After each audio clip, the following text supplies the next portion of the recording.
Hey everyone, it is Nicole Carter, Dr. Nicole Carter with HUES Women's Health Advocacy Institute. We're running a little bit behind, and that's okay. We're talking about a book about releasing stress and mental health, and so we're not going to stress the small stuff. So, um, yes. Lauren, you want to introduce yourself? Yes, I'm the health equity intern here. My name is Lauren Polk. I'm in my MSW2 at The Ohio State University, and we're really excited to do our live book discussion with you guys, part one. Yes, part one. We have three parts to our discussion of the book, and it's going to be backwards, probably. Yes, the pain we carry, but blurry. But yeah, we are discussing the pain we carry, healing from complex PTSD for people of color by Natalie Gutierrez, and forward by Jennifer Mulan. Um, Let me tell you, this book had me crying in the forward. Not even the intro or the or any other part. Like, but I was like, okay, I know this is gonna be a transformative read Yeah. because, you know, yeah. So we actually first, before we get started, I want to shout out NAMI, Montgomery County, Ohio, for supporting us and providing a sponsorship for really the entire series of this well-read discussion and for the month of July. So it is very important to sponsor small nonprofits because, as you know, probably know we're a little broke, a little bit sometimes, and so uh, support those organizations that are doing great work in the community who are attempting to support those that you have a connection to in the community. That's all I got to say about that. So, going back to our discussion, like Lauren said, it is part one of a three-part discussion of the book. And so, we're going to get into it in 1 second. So, for those who joined us before, you already know what the WellRead project is, but I want to give you some insight about the project for those who are joining us for the first time. So, the WellRead project is an innovative initiative launched by you, Women's Health Advocacy Institute, to promote health literacy, equity, and justice among women of color. This project seeks to bridge the gap between health and wellness texts and our lived experiences. So, for those who don't know what HUES is, which I hope you know what HUES is because you're following us or you're watching, but HUES is a nonprofit of 501c3 nonprofit organization who serves the greater Dayton, Miami Valley areas. We support women of color specifically and their journey to navigate health equity, health justice, and health literacy. We partner with other community organizations, and we are here to help and advance health equity. And so that's what HUES is. That's what the Well Read Project is. About the author. So the author is Natalie Gutierrez. I already stated that, but she's a Puerto Rican cisgender woman born and raised in New York. She's a mother of two and a published author of the book we're discussing over the next few weeks, The Pain We Carry. She is a certified internal family systems therapist, an assistant trainer, and approved clinical consultant at the IFS Institute. She is trained in EMDR, which is eye movement desensitization. I need to talk slower, and reprocessing. and has a certification in trauma studies. She is committed to reclaiming and relearning ancestral traditions such as, um, and I'm going to say this incorrectly probably, curanderismo. Curan- Curanderismo. I'm going to say it 10 times fast to like try to get it together.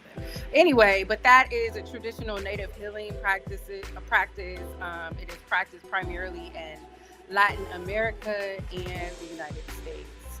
Um, she is on socials, so look her up. She has a dope website. She has a blog. She has a newsletter. Look her up, follow her, learn more about her.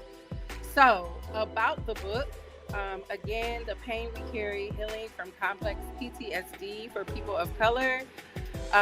It is part of the Social Justice Handbook series, which is a series that is put together by the public.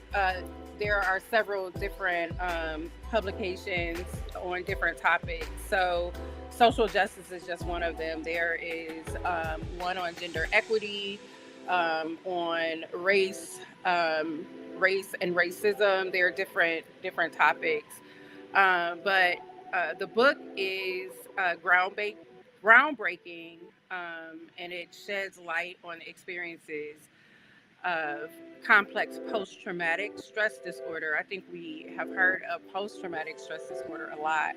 That is a common term, but there more and more there are texts coming out, and they're about CPTSD, so complex post traumatic stress disorder, as opposed to PTSD. And they're often by, actually, the texts that I've read, they're mostly by women of color. Talking, there are some memoirs out there centered on the topic, and then texts like this, which are like kind of a blend of a story, some examples, um, memoir, um, and actual psychological, like, kind of workbook, if you will. The book explores emotional wounds and the ways we carry them in our lives, providing personal stories, expert guidance, and practical suggestions. Um, so, we are going to get into this text, and I'm gonna turn it over to Lauren. Okay, starting with the introduction, racism has stolen our emotional safety. The introduction reminds us that numerous challenges have affected Black and Brown communities, yet we remain resilient. Many individuals within certain communities of color endure generational trauma, pain, and struggles. We often carry burdens that may not necessarily be ours. The author offers the book to equip readers with a toolkit for personal healing from trauma, stress, grief, and the burdens of living in an oppressive society.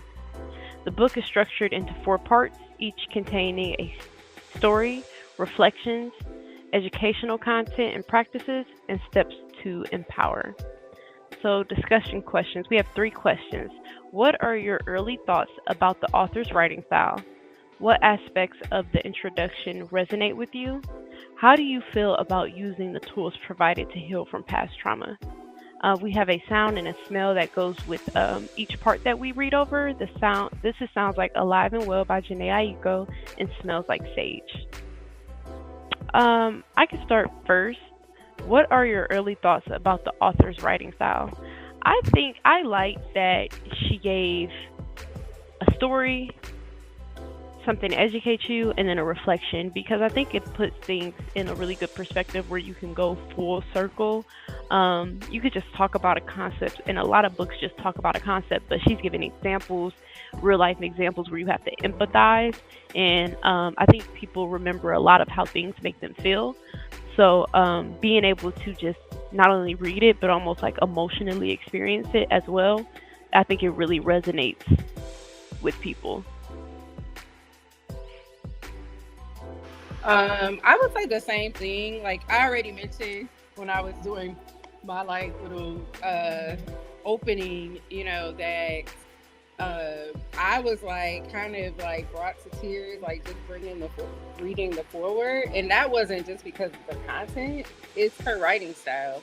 But yeah, you mentioned that she provides examples, and these are like contemporary examples, things that we experience every day, and she's putting words and kind of definitions to things that we've been experiencing that other people maybe like push away or minimize, and she's saying like no, like this is real. But also she provides, like activities for you to actually begin doing the work, and that's something that we had in our last book as well, when we discussed the sugar jar, and I think it's powerful.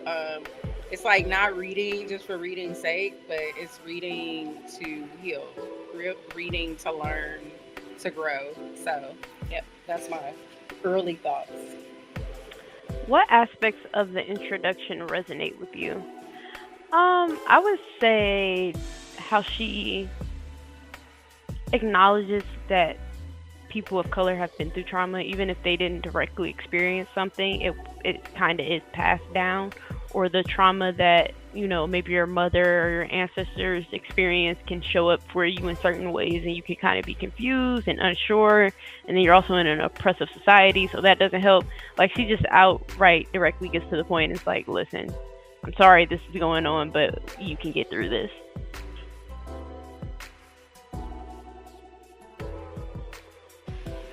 So for me, I'm gonna go to.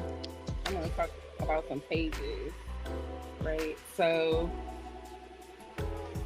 there's a section where she asks us to get ready for healing. So it's like there's a book, and I'm gonna get the quote wrong because that's what I do, quotes wrong. But one it is a mess because it's like one of my favorite books, but it's by Tony K. Bombara. And The Sauce Eaters, that's the name of the book.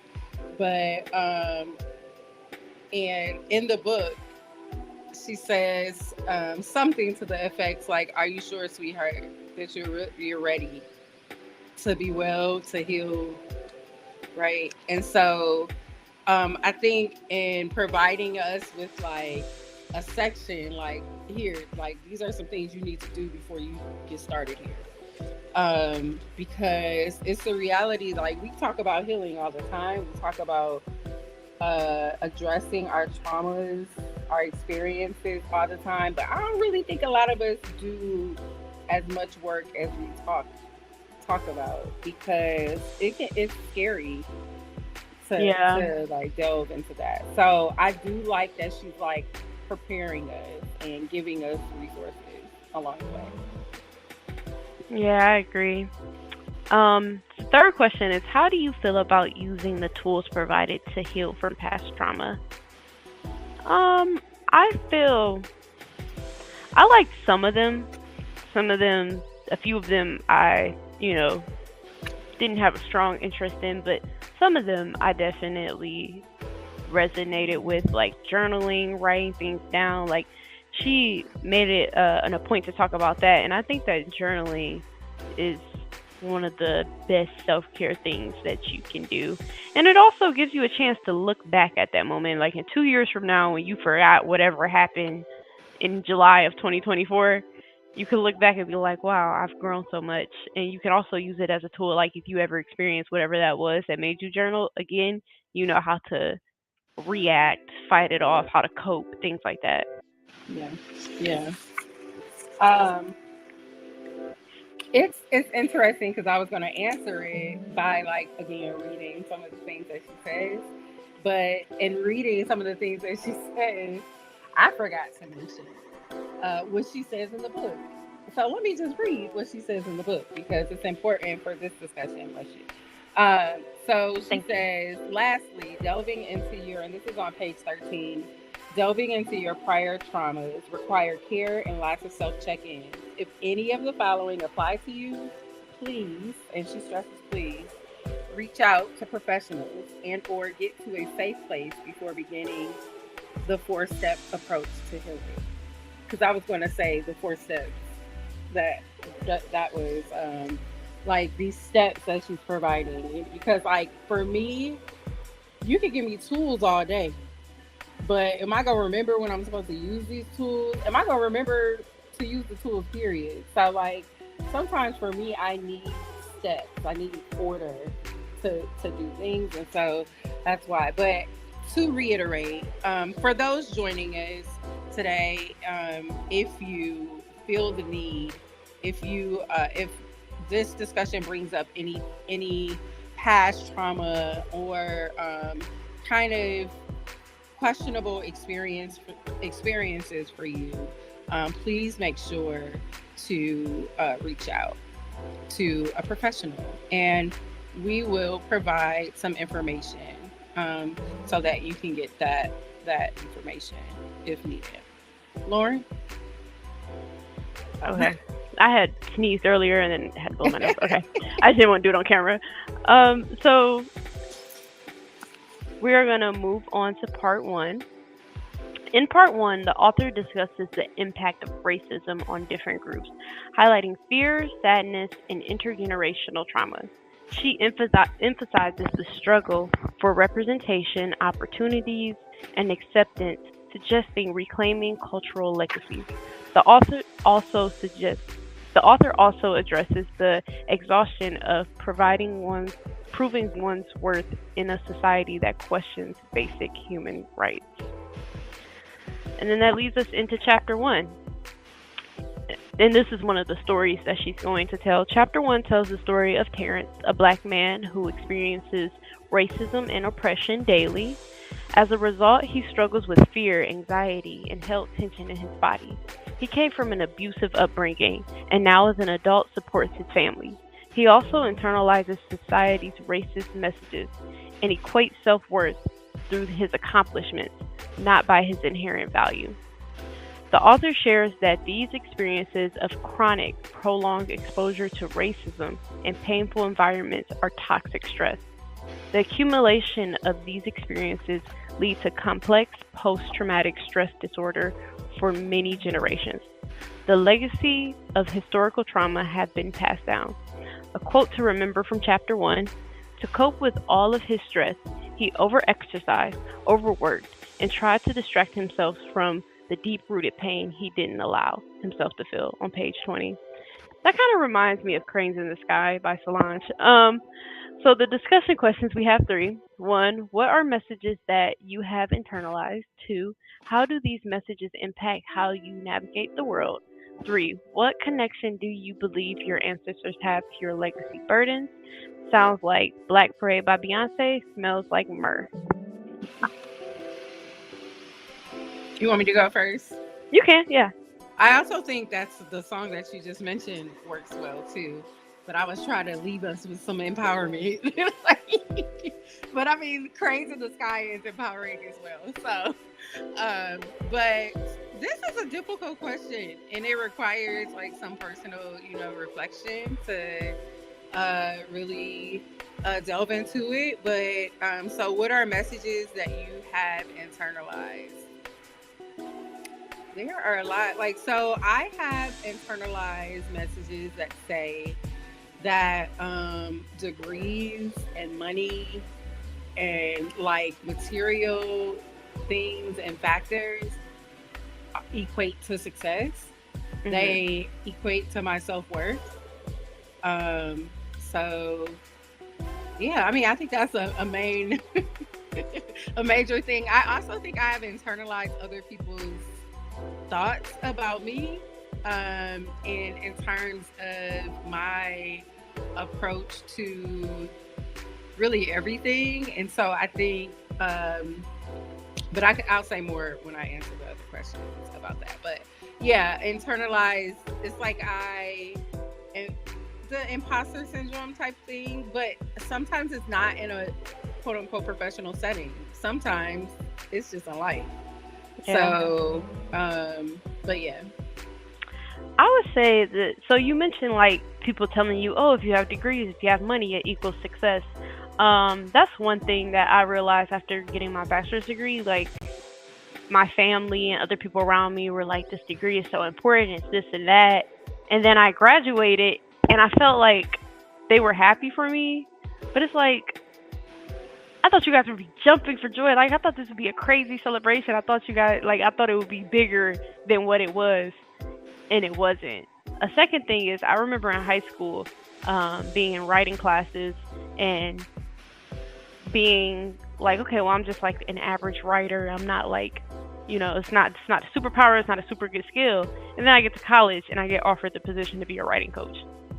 And I'm like, I didn't even know I had this skill. Like, my teachers around me like never really invested in my writing skills, so I just thought it was just normal and regular. But then like I get the opportunity to shine, and I do, and I realize I have this power. So I think also, like you said, listening to other people's voices of how you are, how they perceive you to be, and then taking that on. But then you realize you're so much different than that. Yeah. And let me just say this too. At the same time, people are haters. And people are gonna hate, okay? And so, but I have long felt, even when I was younger, like a teenager, I'm gonna be honest, like when people used to say things to me, it's like I internalized it, but I also flipped it back, because I always used to say, like, whatever you don't like about me is because I am who you wish you could be. Yeah. Right. Like, and so, and I realize sometimes we do have, like there are flaws like that we have, but I'm talking about like the way I taught. When I was younger, I grew up, I went to private school my entire life. And then I went to a predominantly white Catholic school.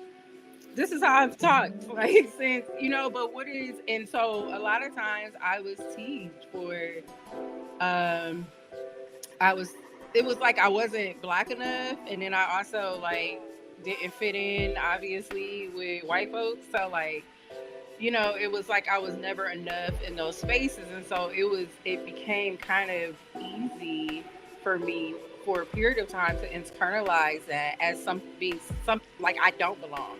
Right, I don't belong anywhere, and I think that's something I know I belong now, right? But this is something that I navigate every day. It's like bifurcated toes, like always kind of figuring out who I am, because I never fully belong in one place, right? And so, and I'm actually okay with that now.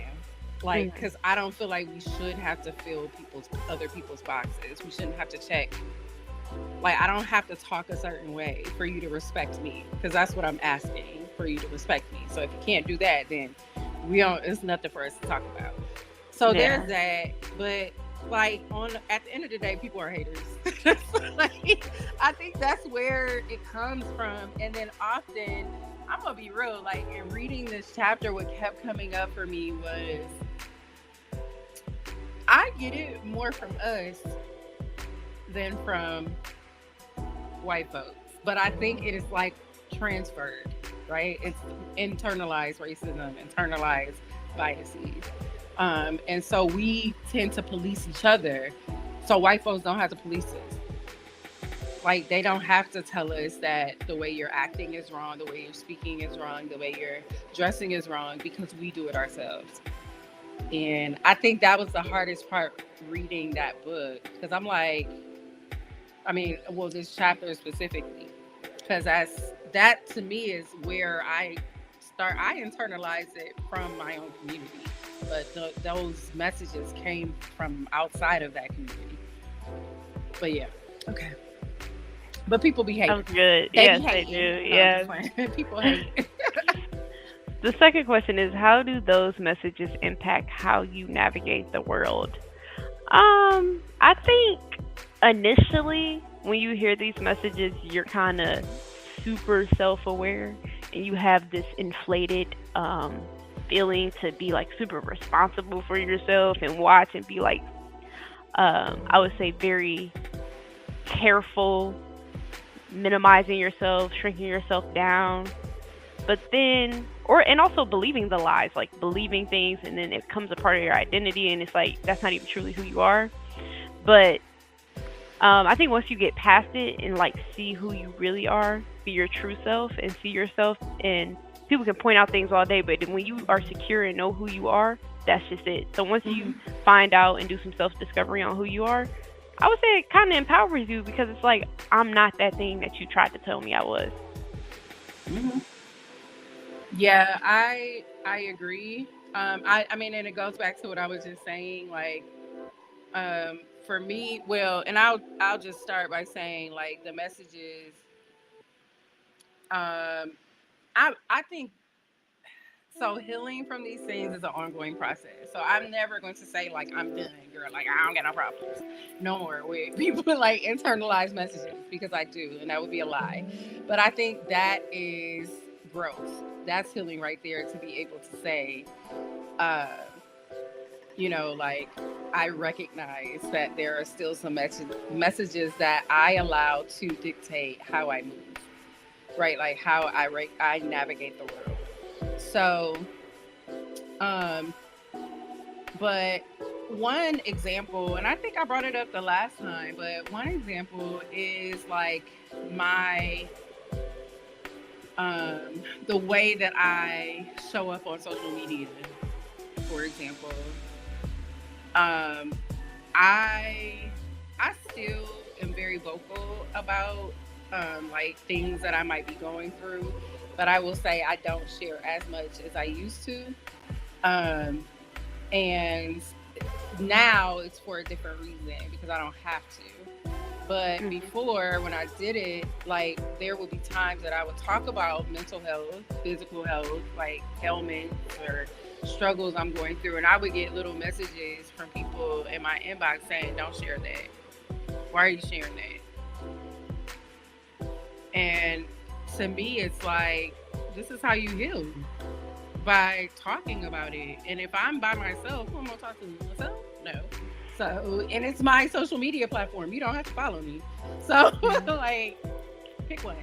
So, but now I've stopped doing it, and that's another. I don't share as much, but I Hmm. do still share um, sometimes. But I don't share as much just because I'm not on social media as much.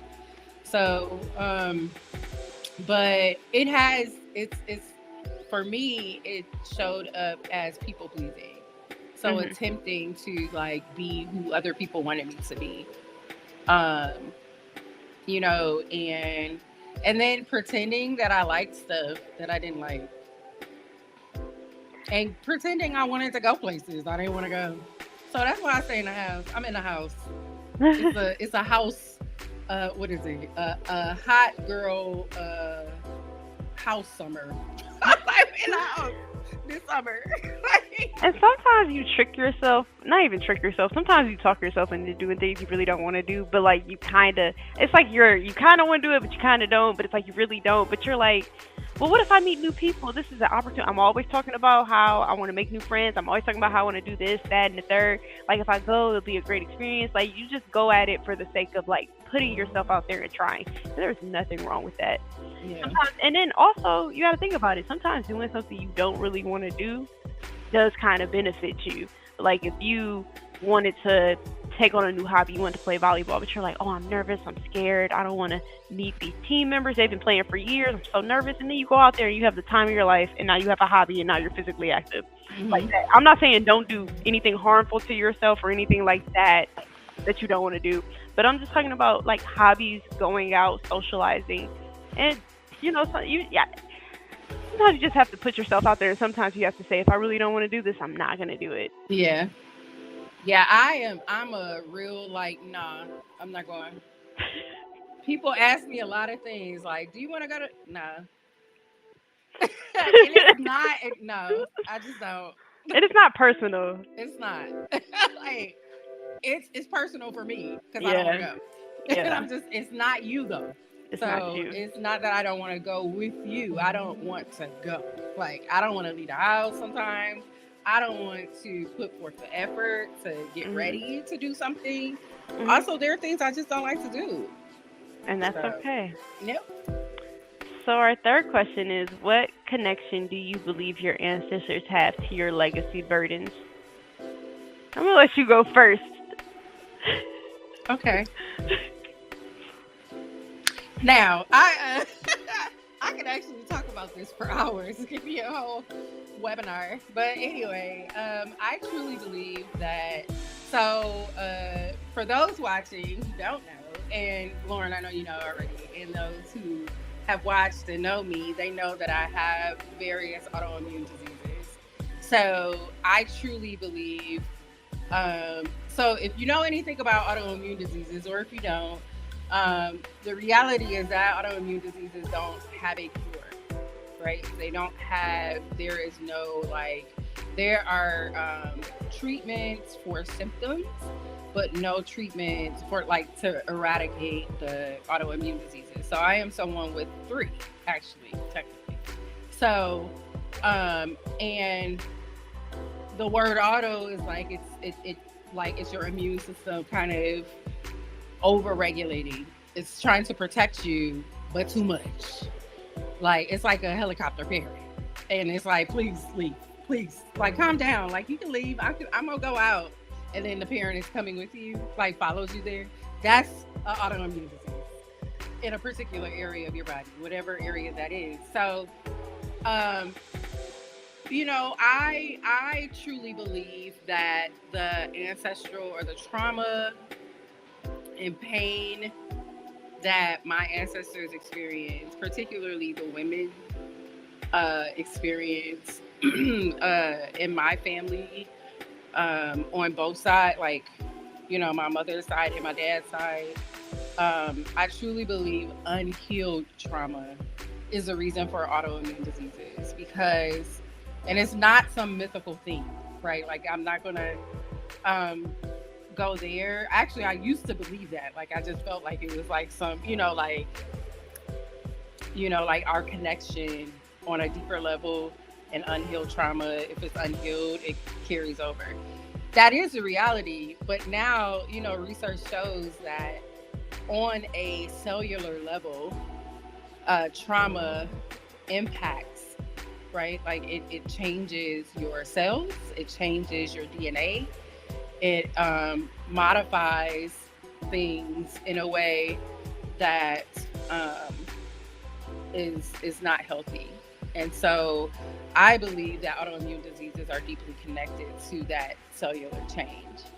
And so when there are families filled with people currently, and then our ancestors who have passed on, who don't know how to deal with that trauma, or they don't think that it's something to be dealt with in the first place, it just continues to carry on. So and then here's another example of that. All the women on my father's side of the family have autoimmune diseases. Every single one. So to me, then that is an example of that on a cellular level. If we're not dealing with it, right, it's going to impact us. So physically, I feel that, the trauma experienced by, and it's all of my ancestors play a role in my life today. It impacts how I show up. It impacts, but it's not all negative though. But when we're speaking of trauma, unhealed, untapped trauma, I do believe it is negative, and it impacts us. I agree. I do believe it is negative, and it impacts generation to generation. For example, that's why shows like My 600-Pound Life and Hoarders exist. Because things are definitely passed down. And I would say definitely anxiety, I feel like it's passed down generation to generation. Oh, definitely.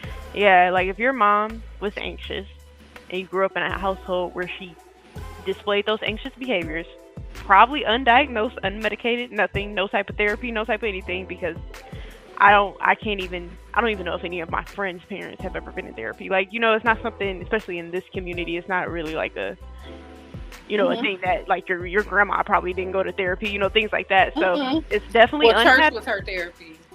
That's what she would say. So you have a person who is untreated, and is operating anxiously because they suffer from an anxiety disorder, OCD, hoarding, anything. Um, and then you grew up in that household, and then that's your norm. Yep. And then not only is the anxiety passed down, but you've also lived in it. So then you go on and live your life in an anxious state, and then your home is ran anxiously, and then you're anxious, and then you have kids, and then you're driving them up the wall too, and then it just keeps going and going and going and going and going. Yeah, definitely. Yeah. I definitely understand that anxiety. I mean, my mom had. I didn't know her, like she passed away when I was 7, but like I do know she suffered from depression, you know, substance use disorders. That's what we would call it today. Uh, but and that was because she felt like there was something missing, right? There was a void, and those things helped fill the void. And so I've tried to be really careful about what I ingest, like to change that aspect of things at least. So, but yeah, if you see somebody, they're constantly anxious and you grow up in that world, that's how we are models for each other. So, our parents are our models of how we show up. And we have someone on our live saying the ancestors do affect us. I totally agree. Yeah.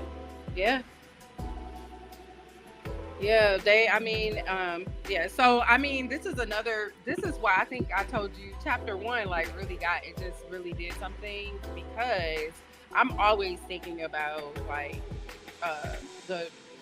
really, again, the women in my family. I started HUES. I started this organization because of the gaps in care.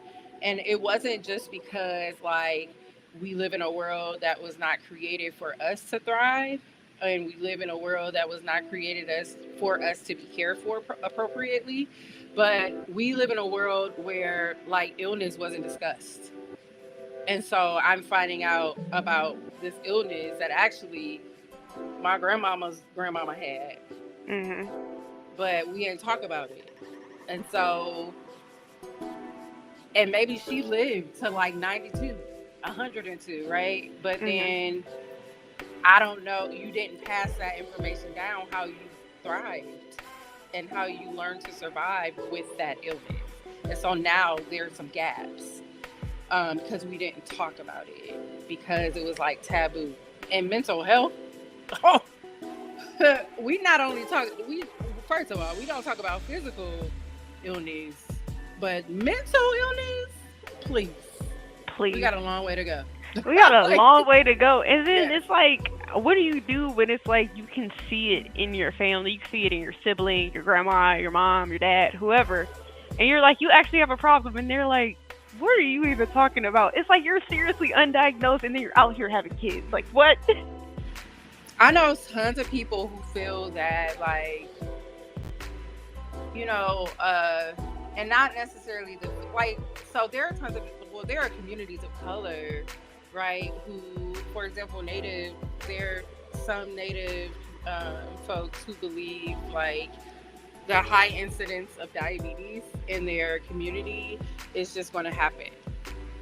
So it's just going to happen. It's the norm. We're going to get it. And I feel it was similar in Black communities. We going to get it. Somebody going to get it, right? And it's you do realize that unless you were born, unless you have type 1 diabetes, the reality is that you don't have to get diabetes. That's, there are things that could have been done, and not necessarily by you, right?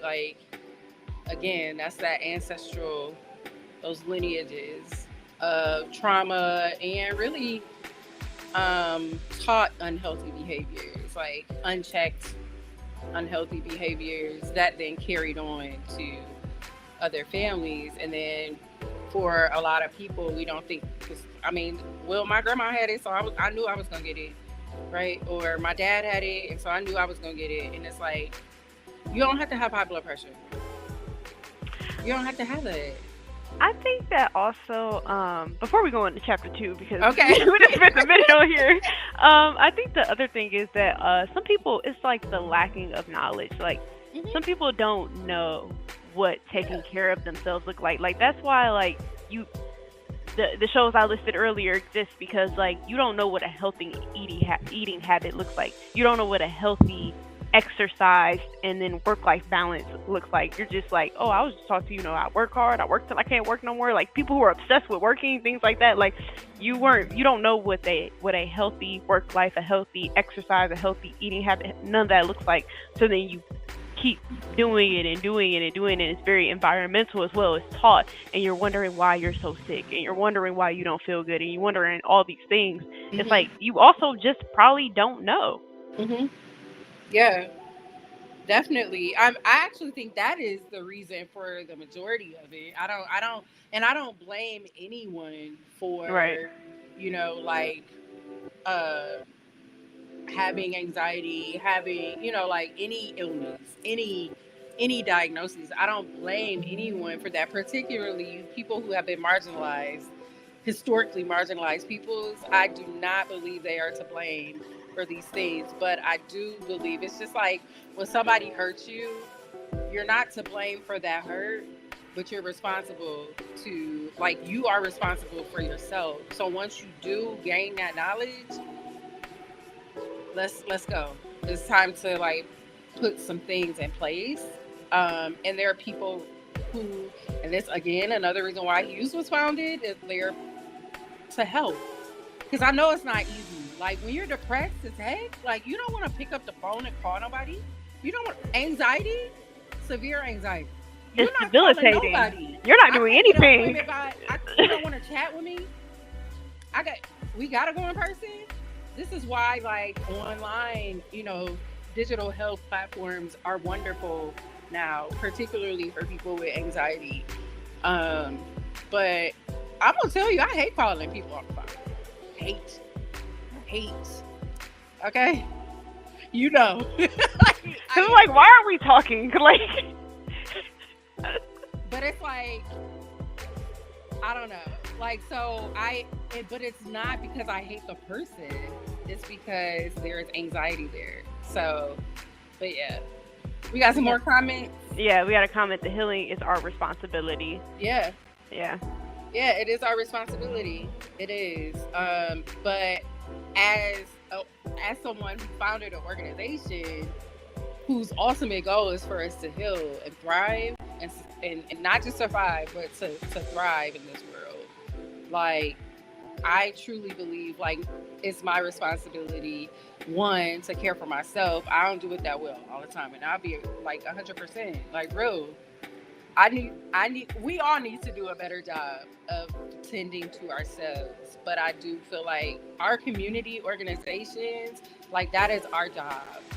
If you're gonna say you're a nonprofit or a business, I truly believe like we have no business opening a business that's not serving our community, that's not empowering our community whatsoever. So you don't have to be a nonprofit, but yeah. So definitely our responsibility. It's my turn, isn't it? Okay, everyone, we're on chapter 2. So in chapter two, the author discusses how traumatic experiences can lead to negative self-beliefs and cultural legacy burdens, impacting personal and familial burdens. She highlights racism, patriarchy, materialism, and individualism as prominent cultural burdens. Understanding and addressing these burdens, especially racism, is crucial for people of color to navigate their personal struggles and societal challenges. So, a key quote here is your suffering is complex and multi layered. It spans generations, weaving itself into the very genetic makeup of your family in the past up until now. Page 35. So the discussion questions that we'll be talking about, and anybody that's watching, feel free to answer, like answer any of the questions, in the chat, and we can kind of talk about them as they come in. But this question is: were you familiar with legacy burdens before reading this book? How do these concepts resonate with you? How do you think racism contributes to negative self beliefs and cultural burdens? And do you agree with the author that it's time for us to address these burdens? And what would be your first step? So, again, I can answer the first one. So, was I familiar with legacy burdens? So I didn't use those terms, legacy burden, but I do believe that our, like ancestral or intergenerational trauma. So there's a legacy of trauma, a legacy of burdens placed upon, and so if that burden isn't alleviated, it just kind of like carries over. Um, and then how do the concepts resonate with me? Um, and so really just kind of stated it. Like, I do believe there is a such thing as legacy burdens. I think we're so used to fighting these other burdens, those cultural burdens that were talked about, like racism, patriarchy, all these different things. And we're not working to alleviate the intergenerational trauma, like that trauma that has been carried on, those burdens that have been passed down. Like, here go the burden. It's yours to hold now. And it's like, I don't want to hold it.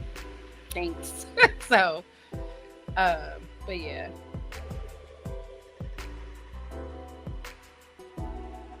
I would say so. I did not know about legacy burdens before reading this book. The concept, it does resonate with me because it's kind of like, passing down trauma, passing down a burden. Especially the ones you don't know about. I guess you can wonder why you say you're an anxious person, but it's like you've never like had anything significant like happen to you that would make you anxious. So you're just kind of like, why am I anxious all the time? Why do I have anger and like nobody did anything to me? Mhm. Where's this coming from? Why is this poking its head out at this time in my life? And then you Yeah. find out that maybe the whole time your mom was pregnant, she was in a very hostile relationship. Yeah. And then you're just like kind of hostile and angry for questionable reasons. So that's how it resonates with me. But I did not know about them prior to this book. Yeah. And I will say, you gave the example of someone being pregnant. Like, also, like, your mom could have been pregnant and she was working at a job that was hostile. Or not necessarily hostile, but you also brought up the example of working all those hours, right?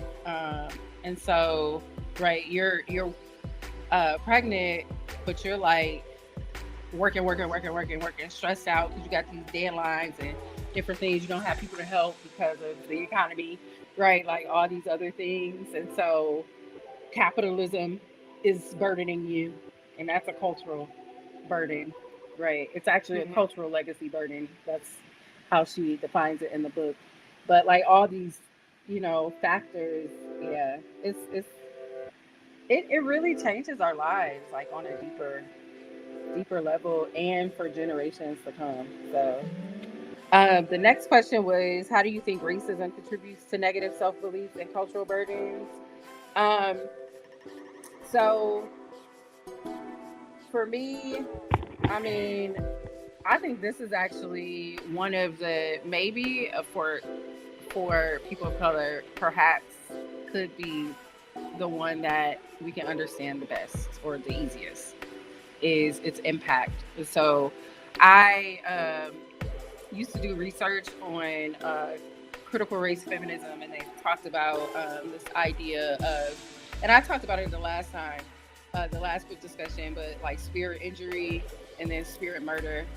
And then there's a book um, called Weathering, but it's research. It's actually medical research about weathering, and it's like epigenetics and cellular degeneration. Sorry, geeking out a little bit, but and so those things, like, right, like they impact you on on a deeper level that we don't think about. We just like one about life, and we wondering why we're not just tired.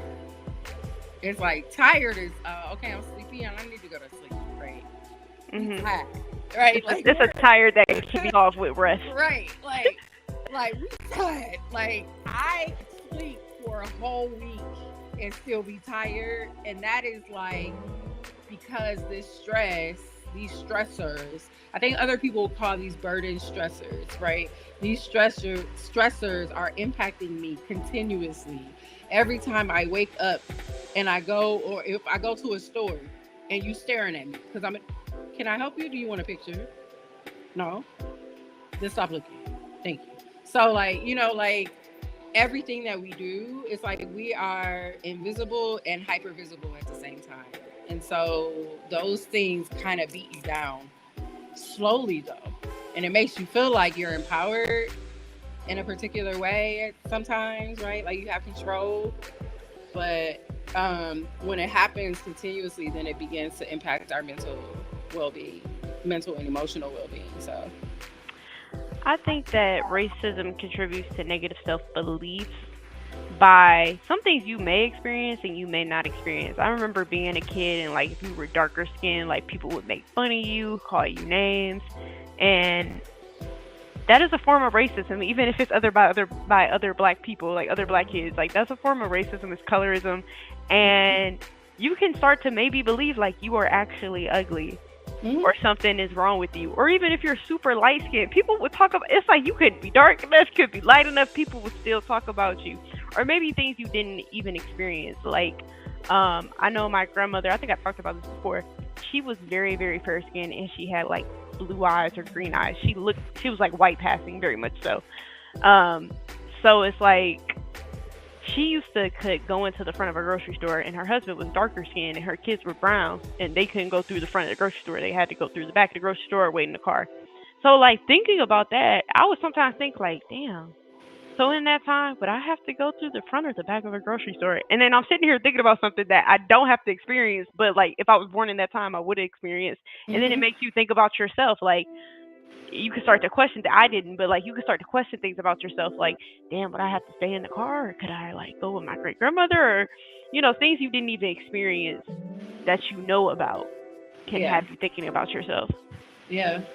And that's crazy that you brought that up. So, like, so one thing that came up in the book, and I think she did a good job of talking about, is colorism, right? And she is a light skinned Latina woman or Latina person. And so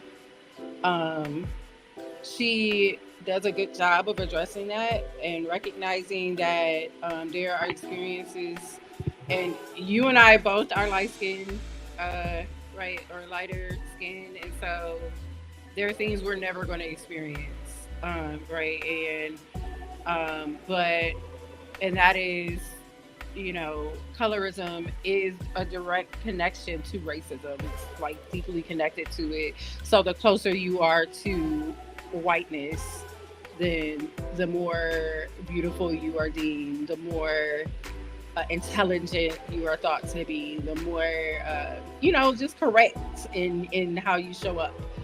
Um, so yeah, so that's one thing, right? Mm-hmm. The other thing is to your sort, like for me, it's very interesting. I talked about like kind of being bifurcated, like in multiple worlds, if you will. And so on like my dad's side of the family, they're brown skinned. I have aunts that are I have one aunt that's light skinned, well lighter, like lighter brown, and then an uncle that's lighter brown. But everybody else is like brown skin and dark skin. And then my mom's family, right? Like, so in speaking about the example that you gave, right? My grandmothers on my mother's side were white, or like white passing. So literally, I have an aunt that until the day she died in 2019 passed for white. So, but I could never pass before. I was, like it's like I was light skinned, but not. I couldn't pass. I could never pass for white.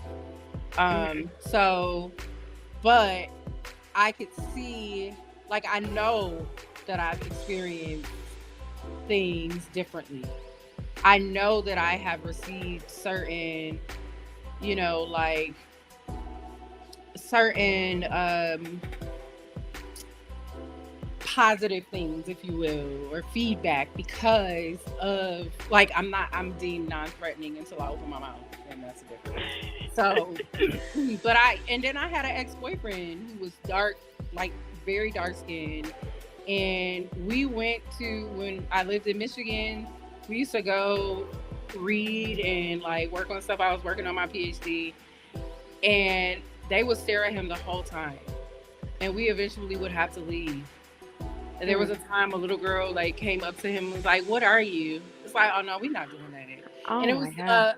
it was Ann Arbor, Michigan, and that's deemed like this progressive, but it's fake progressive to me, Mhm. in my opinion. Sorry for anybody who like Ann Arbor or whatever, but like when a black man can't just be a black man reading in a coffee shop because he's dark skinned in Ann Arbor, then you fake progressive to me. So, but yeah, Mhm. so racism impacts, like a lot of our experiences, but it does impact us differently. And I also wonder, I also wonder what it would be like growing up. My mom was born in 1939. Mhm. So I don't know what it would be like, but me and her are the same complexion. Her hair was just way different than my Mhm. hair, but yeah. So, but actually, my mom could pass for Italian or something, like So like, I Mhm. cannot pass for Italian. So yeah, I don't know. Like, it does impact how we show up and how our ancestors showed up and what we've been able to do. Yeah. Sorry, I'm You're trying fine. to answer.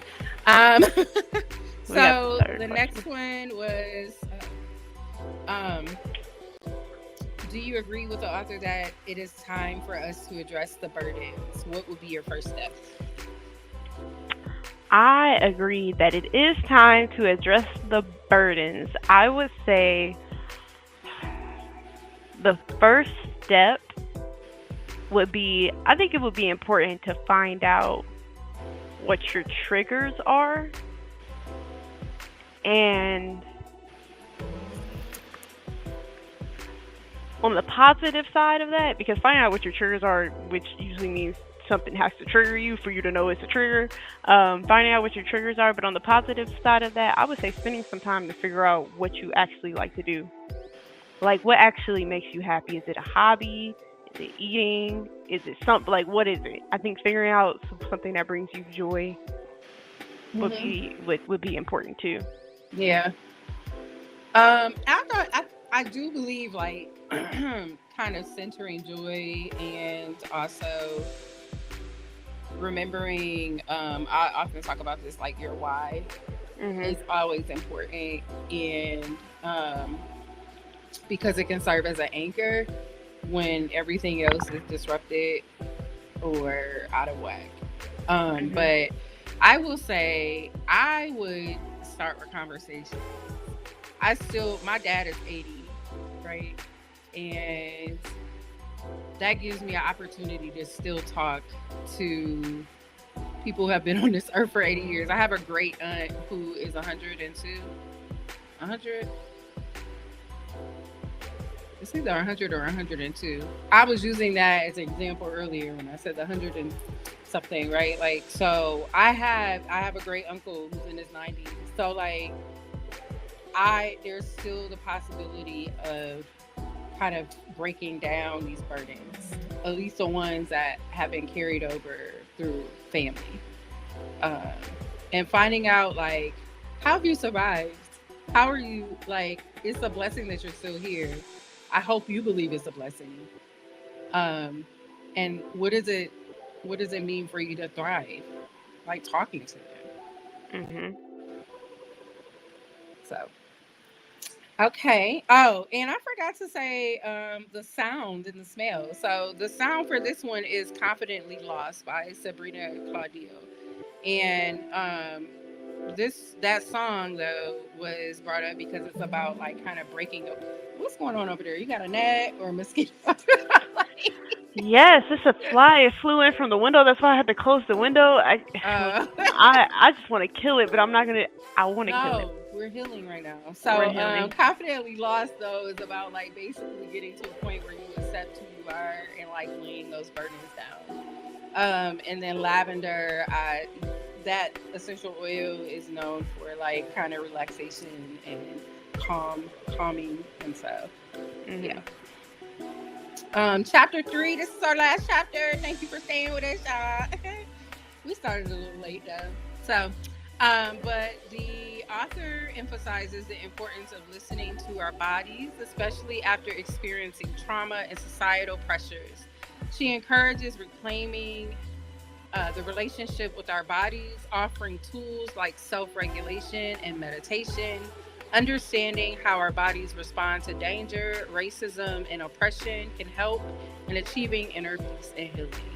So, the quotes to remember from this chapter is on page 38. It says, "I promise you that your body, aka the vessel that stores all your stories and feelings, has so many important things to say to you. Are you willing to take the risk and listen?" Okay, so I'm gonna do the sounds and the smells like first before I get into the questions. So this chapter sounds like body. It's a song called "Body Positivity" by Barbie Lavi. It's a group of women who are actually rapping and singing about body positivity. So look it up, Barbie Lavi. And then the smell is orange essential oil because orange is like a brightening, invigorating scent. It's about positivity. So that's why that was chosen for that. So the discussion questions are: is listening to your body something you were taught, or are you still learning this? Like, are you learning this through the book, through life right now? What does it mean for you to listen to your body? And then there are tools and practices shared by the author to help regulate trauma so that it does not lead to physical and spiritual discomfort, or really physical, mental, and spiritual discomfort. What practices resonated with you? I would say that I was definitely taught to listen to my body. I've always had to listen to my body. My mom was definitely one of those parents, like, something wrong, we going to the doctor. Doctor appointments were booked constantly. If something was wrong, she was not one of the parents that wanted to hear, oh, if we only been there earlier, this, that, and the third. Like, no, she was definitely on it. So it has always been important that I listen to my body and I like make sure I'm taking care of my skin, my hair. If something feels off, book an appointment. Something don't look right, book an appointment. Some whatever it is, book an appointment. Mm-hmm. So we've been very much doctor goers. So I've always Mm-hmm. had to listen to my body. Yep. I would say the same thing. It's funny that you brought up your mom was like, always like, go to the doctor, right? Like, I think my dad was like the same. Like, why you not at the doctor? Why you telling me go to the doctor? Like, and for him, it's like, we paying for insurance. You better use it. Exactly. So, and I think that actually is ancestral as well. Like, for so long, they ain't have insurance. Like, like they didn't have like protections and support that will help them, navigate hospitals and doctor's appointments and clinics and all these different things. So, like, for my dad, it's just like, if you don't use it, you lose it. So use it. Right. So yeah, and like, I actually think that for me, again, as someone with these like ongoing chronic conditions, these autoimmune diseases, listening to my body means something different too, because it's always so. Like, for example, having lupus. With lupus, you wake up every day in pain, right? And so, but there's a difference in pain, right? Like, so I really listen to my body when I wake up and I'm not in pain because I'm like, what?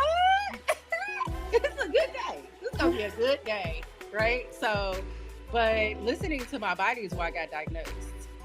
Why I was able to get diagnosed with those things. I have ADHD. It was the reason why I demanded, like, people think, a lot of people who say they have ADHD or they can't focus, they're just trying to get Adderall or some, like medication. And it's like, when I tell you that this is debilitating, like I'm up here crying because I can't get things done because I can't focus. And like, I'm someone who had wrote an entire dissertation before getting diagnosed officially. So like, I was used to that life, like being able to sit there and focus and get it done, and then things change. So listening to my body is how I show up, like constantly. Like when listening to my body, like is something.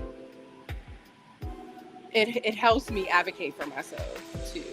Like I like when you're telling me that the pain ain't that bad, I'm gonna tell you yes it is, and then let me see somebody else then, because we're not going there. So yeah, but listening to my body probably saved my life. So, but and the other one was, what does it mean? Well, we really touched upon that. What does it mean for you to listen to your body? But I touched upon it. Do you want to elaborate? I would say listening to your body means always checking in with yourself, like making sure you're fully present, because it's easy to not be present. You get busy with some work and assignment. You be focused on other things. You need to be present with yourself. So it means being present with yourself to know every single day, so you know when something's off. Yeah.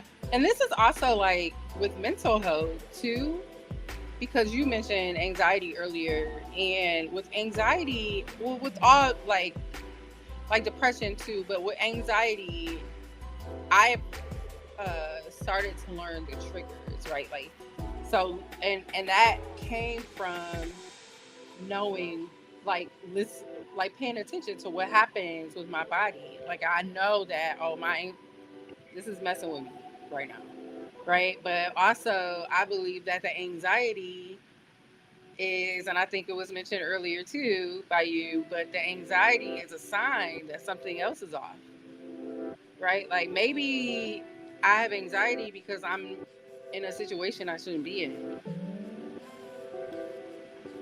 Sometimes, That's right? that's the tea. And we both got real quiet. Y'all ready? No, wait. So maybe I have anxiety. Sometimes you can have anxiety because you're psyching yourself out, because in the past maybe something has happened that is similar to the situation, and so you're like, oh, it's gonna happen again, but it's not, right? And so anxiety sometimes is a protective mechanism, but then I think sometimes that anxiety is actually intuition. But I also think like anxiety often is like our body's like, girl, nah, get out of that situation. Why you there? Run. Or run. Right? Like, get out. Like, or leave that job. When your stomach is hurting driving to that job, when you're crying at your desk in private, we go to the bathroom to cry for a few minutes. It's time to go. Oh my gosh. Right. That I've been, oh my goodness. Yeah. For real, I think our bodies know, like, they be knowing, right? Like, our bodies, like, it's like that book, The Body Keeps the Score, right? Like, yeah, our bodies are the true doctors. Our bodies are the first and foremost doctors. They know. They might not have a solution, right? But I know when something's off. Right. Yeah, but it's like a signal. It's like telling you, like, that's what a symptom is. A symptom is it comes about because it's telling you that something's off. Yeah, I've definitely been in a situation where I've been at a job where it's like, it was the equal feeling of running from a lion. Like, I'm not You joking. know what it's like to run from a lion? I can only imagine because that's how it felt at that job. Like I'm talking about, like literally at your desk in tears because you just like, Yeah. yeah. I mean, come on now. All right. I'm not gonna go into it any further than that. I mean, y'all know. Those who know me know. So, but and then our last question is: there are tools and practices shared by the author to help regulate trauma, so that it does not lead to physical and spiritual discomfort. What practices resonated with you? You want to answer, or you want me to answer? You can answer first. So, I was ready for this. So, for those who don't know, I'm actually a certified mindfulness meditation and breathwork instructor and have been for the last 4 years. And so, the meditation practices and actually the journaling practices are, because I think journaling and writing is a form of meditation as well. But those were the things that resonated with me. I actually do breath work and or meditation, either one every night. So, and it changed. It has changed my life for real. I mean, we're always growing. We're always healing. So, but yeah. So the meditation and the writing prompts. I would definitely say meditation and breath work. Breath work is amazing because you can't have a anxious thought while also having a calming thought. They don't happen together. So that's when I first learned about breath work. Like the doctor that was telling me about it, like that is the one thing, like you can't do both at the same time. So the breath work regulates you back down to that Oh my calm gosh, state. it regulates your nervous system. Yes, definitely. It kind of resets it. So Mhm. whenever anxiety, trauma responses start to come about, it's like this is where our responsibility comes in. Though you have to kind of stop it in its tracks, and you can use breath work to stop it.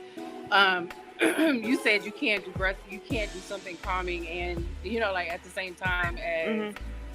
something stressful, or like those thoughts happening together. For me, it's like you can't do breath work with like thinking about other things, because breath work requires you to focus. Like, okay, I'm gonna do 4, 7, 8, or like 4, 4, 4, right? Like these Mhm. breathing techniques, and so you really have to focus on your breath.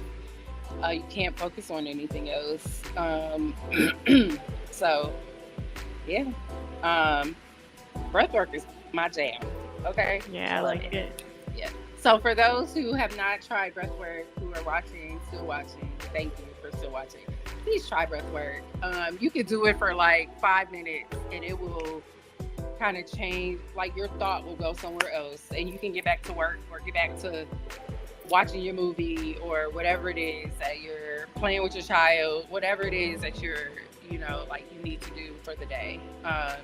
So yeah, it really helps. So we were going to go to chapter 4, and we realized that chapter 4 was actually in part 2, and so we didn't want to like really break it up in that way, and so we're going to start with part 2 next Wednesday for part 2 of our discussion. So it actually makes sense. Um, and so thank you to all of those who have joined us. Um, I think we were really silly today, and I think it works because this can be a very heavy topic, but it's important to talk about it and really demonstrate how we don't have to have it doesn't have to be taboo, right? Like it doesn't have to be like stigmatized to talk about mental health, and its connection to our physical and spiritual well-being and our ancestral legacy. So um, we thank you for joining us. You want to say anything, Lauren? Yeah, thanks for joining us. Can't wait to see you guys next week. Yep. And make sure you pick up the book next week. And later this week, make sure you get our discussion guide. Shout out to NAMI, Montgomery County, Ohio, for sponsoring this really our month of focusing on Minority Health Month, or Minority Health, or BIPOC mental health. And thank you all for joining us, and for those who left some comments and interacted.